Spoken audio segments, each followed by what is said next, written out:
Welcome back and welcome to section 4, where we're going to look at a very simple auto-scaling application and how to set it up on AWS. So what are we going to cover in this section? Well, first of all, we're going to take a look at a very simple REST API. So I've written for you, and the code will be provided, for a very basic NodeJS Express application, and all it does is expose a single REST endpoint which reads some data from S3 and returns it to you. Next, we're going to deploy it to AWS and add a load balancer. In this case, we're going to use the Elastic Load Balancer. And finally, we're going to look at how we can auto-scale our application behind that load balancer across a fleet of EC2 instances. So let's get started. This is the code for a very simple Node.js-based Express application. Node.js is a JavaScript framework for running server-side JavaScript code, typically used for building web APIs. Very commonly, Node.js is used with a framework called Express, which adds a bunch of features and tooling to enable you to build REST APIs as easily as possible.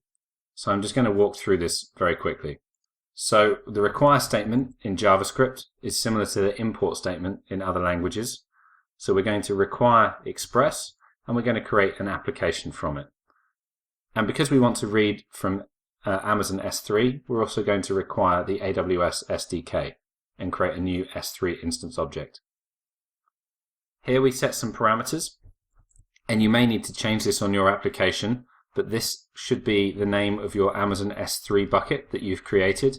So you can see here I've called it packed James test bucket, and the key here is the name of the file in that bucket that you want to read. So again, for me, it's called packed test file.txt. And then we have the main function here. So this defines a new REST endpoint at /, so it's just going to be the root of the server.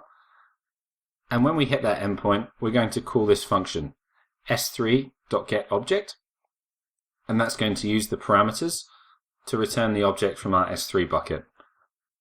If there's an error, that's going to be returned to the user. Otherwise, we're going to fetch the object data from that object that we've retrieved from S3 and return it to the user.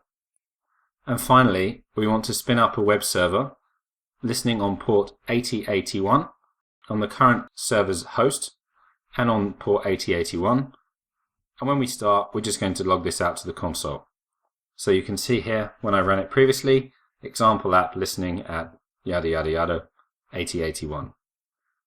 So let's run this and give it a go and see what the output is. So you can see here, example app listening at 8081. And over here, I'm going to go open a new tab, and I'm going to localhost 8081. And you can see, hello world, this file has been loaded from Amazon S3. Now if we log back into our S3 console and go to S3 and packed James test bucket and the test file and open that, we can see it's the same file. So our Express application is working as we expect. Now, one other thing I wanted to show you that's important for this application is the package JSON file. And the package JSON file tells the Node Package Manager the dependencies that we require for this application. So in this case, the AWS SDK and the Express application. So we've talked about what Node.js is, but a little bit more detail. It's just a JavaScript runtime for running server-side JavaScript code, and it's built on the Chrome V8 engine, which is the same JavaScript engine that runs in your Chrome browser. And the Express framework makes creating REST APIs really trivial, as we've seen.